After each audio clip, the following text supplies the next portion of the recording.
Hello everyone, this is Dr. Gwen from the Dr. Gwen International Training and Empowerment Academy and host of the iTunes show, The Dr. Gwen Show. It is Tuesday and I am very happy to be here with you again this afternoon. And as I look for my friends to join me, I hope that you had the most amazing Monday and that you had some time to really set up what you are about in your life for this week, and that you're putting some goals and plans in place to get to where you need to get to. I really can't believe that it's almost Thanksgiving. It's almost the end of the year. And if you look around, you see a lot of people having Christmas trees and all these Christmas stuff that seems to be coming out earlier and earlier in the year. Nevertheless, I hope that you are finding time for yourself and that those goals that you set up way back in January, that you are attending to them and that they're not just something sitting on your shelf somewhere gathering dust. Today, my conversation is about empowering reflections, and the topic is, what's more important, being you or being loved? And I know, ladies, sometimes you're guilty with loving too much.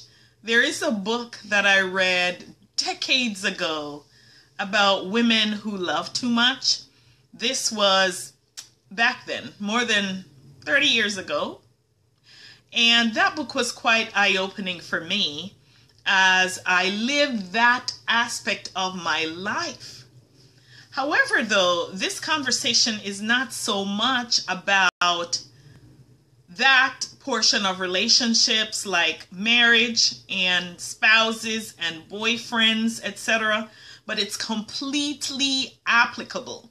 In fact, I'm not going to delve into the details of those relationships, but the principles that I'm going to talk with you about today applies all across the board, whether it's in those types of relationships like loving relationships, intimate relationships, or relationships with your children, with your friend, at work, wherever you find yourself. So those are the places where this applies.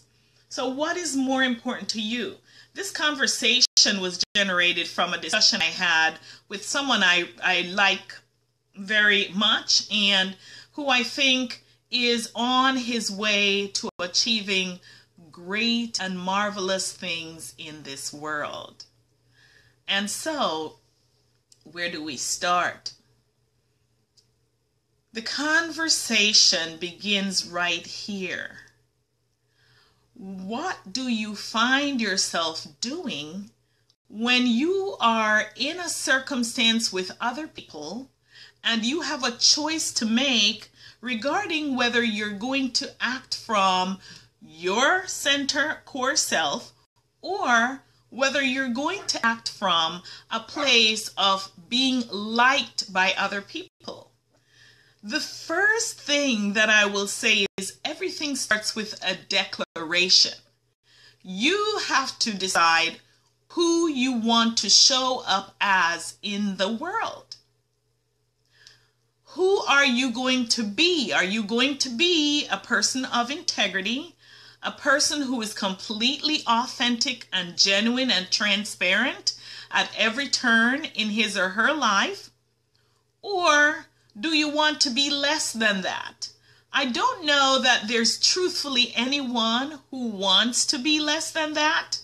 And maybe they're not quite certain of what it takes to be that. So I'll touch on a little bit of the integrity part as well.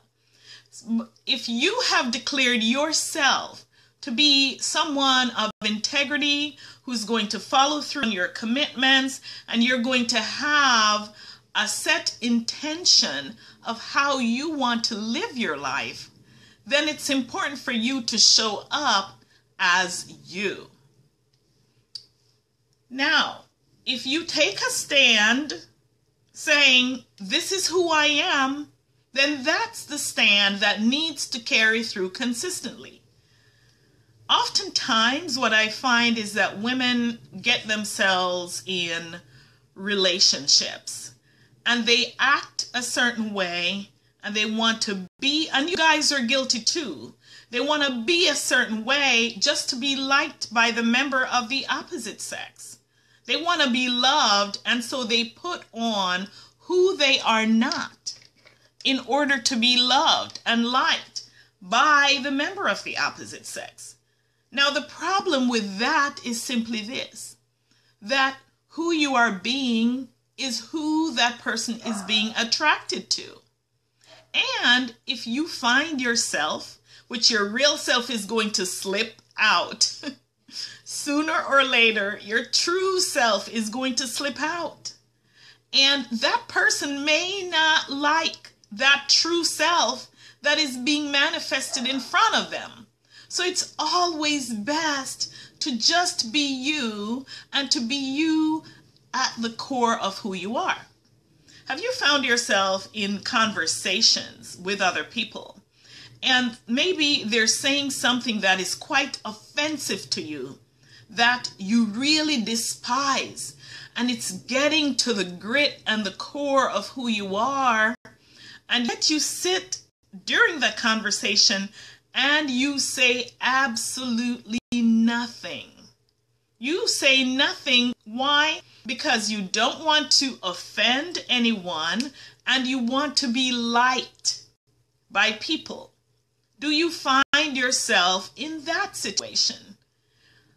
I will say that during those events, not everything that you see right away is worthy to be coughed up and brought to the forefront.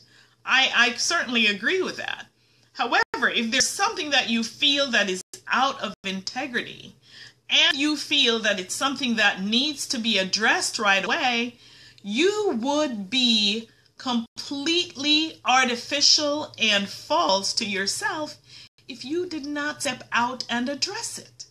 It's important to step out and to speak out and to address what it is that is showing up for you that is in the space.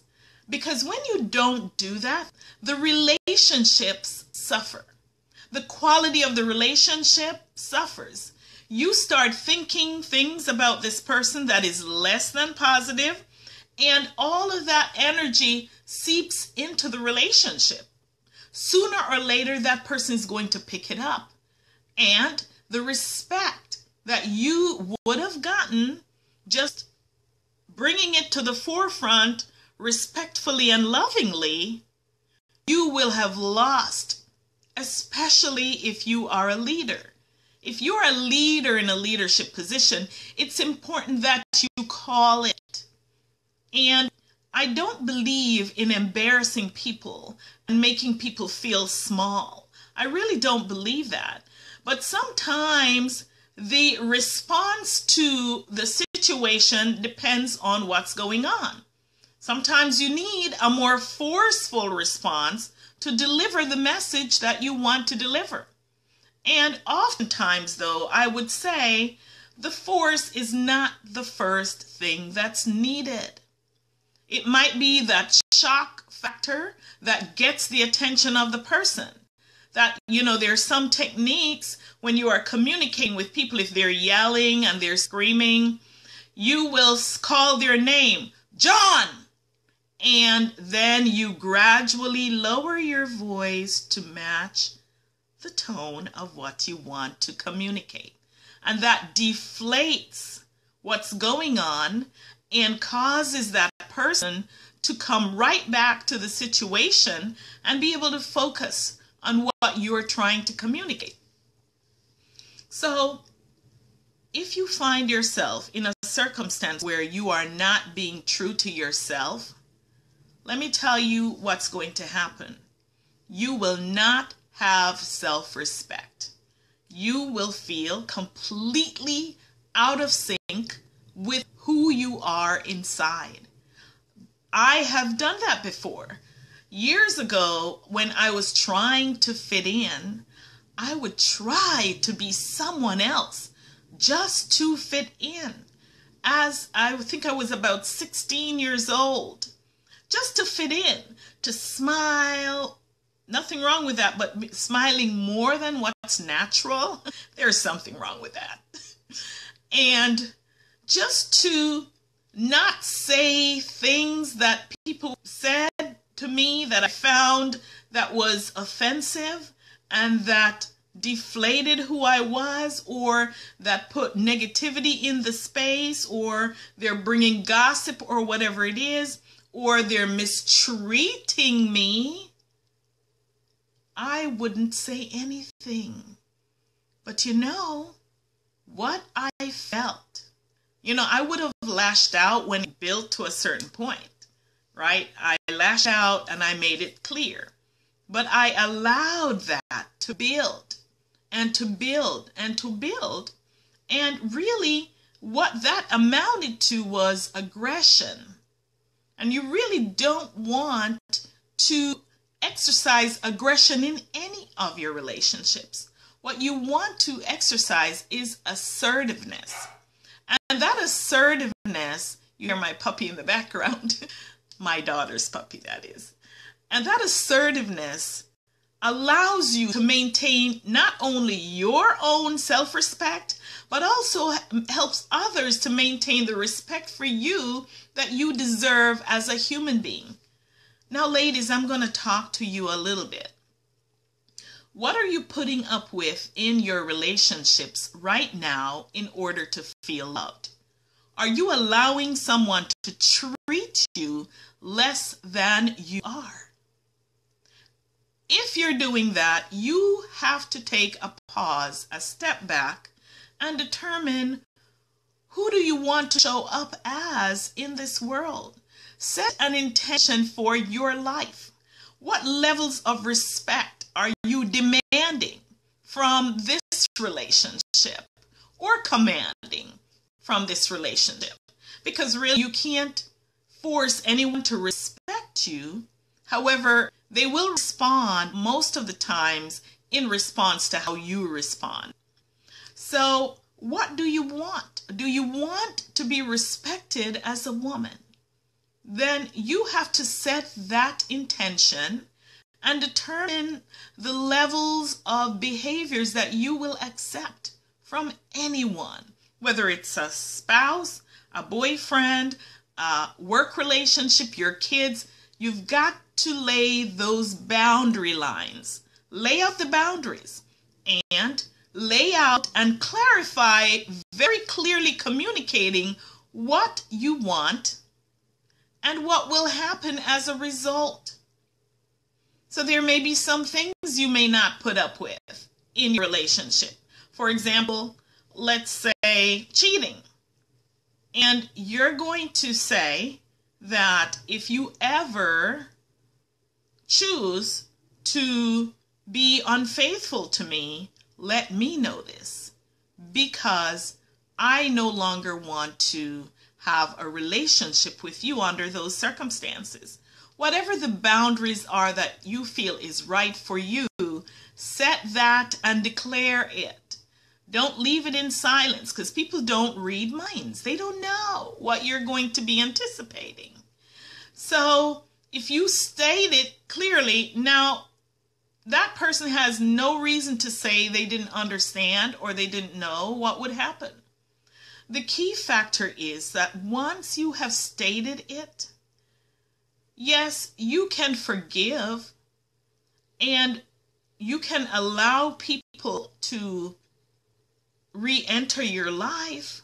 However, you have to request something big of them. It's got to be a commitment from them if they violated that. But you must enforce that boundary.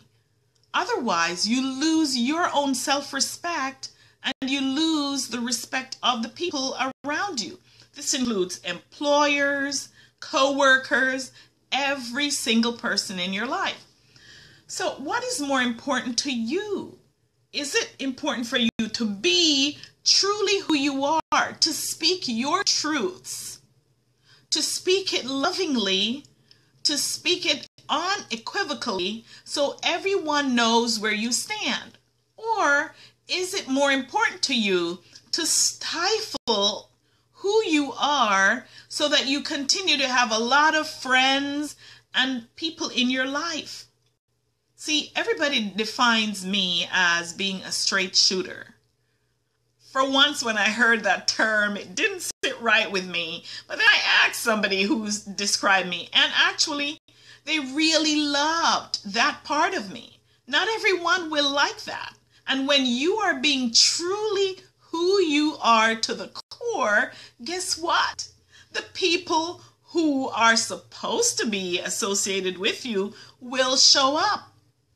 You will naturally deflect the people who shouldn't be in your life, and you will naturally attract those people who are your tribe, who sync with who you are. So don't be busy running around trying to get the friendship from John and Susie and Karen and everybody else while you're not getting your friendship from yourself. It's a horrible feeling to feel less than. And when you continue to live a duplicitous life, which is what I call it, when you're living against the core of who you are, to me, that's living a duplicitous life. When you are doing that, you cannot feel empowered. You cannot feel great about who you are. You cannot attract the right people in your life. You cannot attract the respect that you want from those people in your lives. So look at yourself, look at your circumstance, determine what are you tolerating now from other people. Have you set your boundaries? Are you living your truths? Are you really speaking your truths in love, not to offend anyone, of course, but speaking your truths to clear that space so that great relationships can continue? Are you doing that? And more than anything else, are you enforcing those boundaries that are necessary to keep you in that mode that you've declared yourself to be? Now, I know that some of you will be watching my video a little later, and that's fine. And I invite you to leave your comments below and just send me a message if you feel like there's anything you want to discuss or to chat about. It would be my utmost pleasure to connect with you. And I wish you to have the most amazing afternoon. And I will see you tomorrow at 3 p.m. live. Love you.